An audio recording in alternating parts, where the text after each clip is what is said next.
if wherever they come from, somebody is in Minot shutting off the missiles?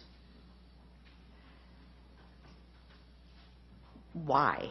I mean, is that to show us that they can do that? Is that why would you do that?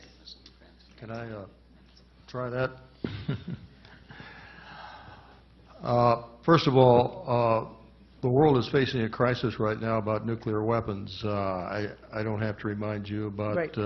Those possibilities in countries that are trying to acquire nuclear weapons. We have enough, and we've had enough nuclear weapons to destroy every living thing on Earth for a long, long time. Right.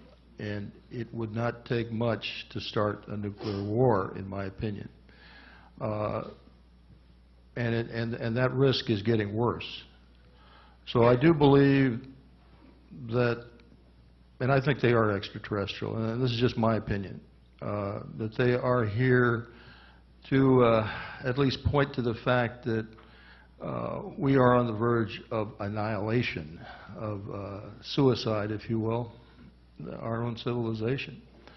And they would like to see us get rid of these weapons. And that's the message I got from my incident. That's my own conclusion. Okay. That this was strictly a message. Get rid of your weapons. Get rid of those nuclear weapons. They are not weapons of war, by the way. They're weapons of mass destruction. Right.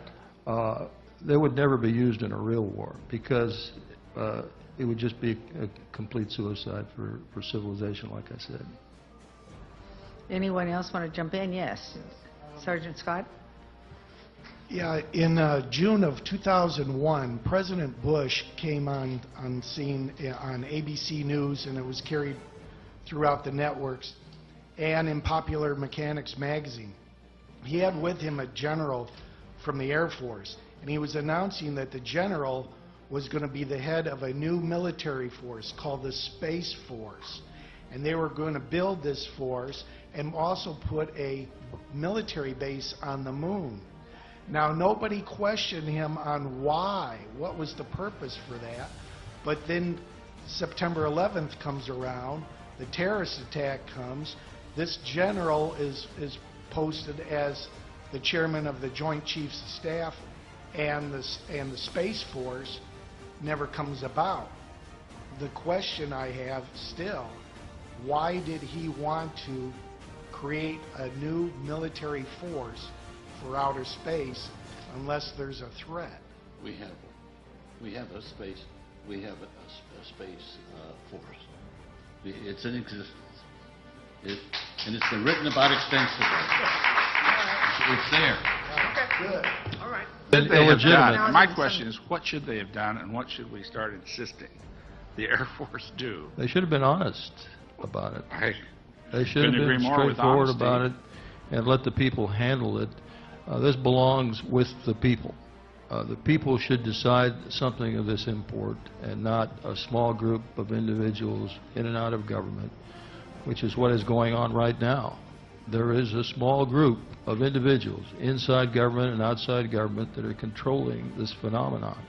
They're controlling the technology, they're controlling what's said about it, they're spreading disinformation about it, they are controlling the press, I think. And that's how they're keeping the ridicule factor going. Well, 1967 or 66, during your experience, that's 45 years ago. 46 years ago. Yes, sir. Why aren't they releasing some of these statements by now, if you have any reasons for it? I mean, I just want to understand this as best I can. There's no way to pry open a can unless you have the right tools to pry it open.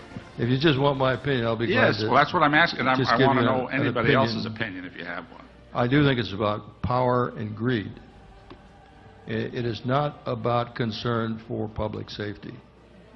That window passed a long time ago.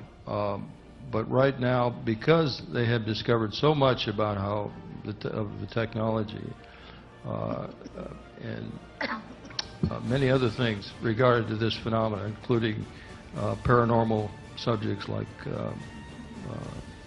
telepathic thought, things like that, which are part of this phenomenon. We didn't talk about it, but it is part of the phenomenon. And the abductions that are going on, another part of this phenomenon. This is such a complex thing that these secrets are so powerful that the men controlling this, men and women that are controlling this, I think the main motivation is power and greed.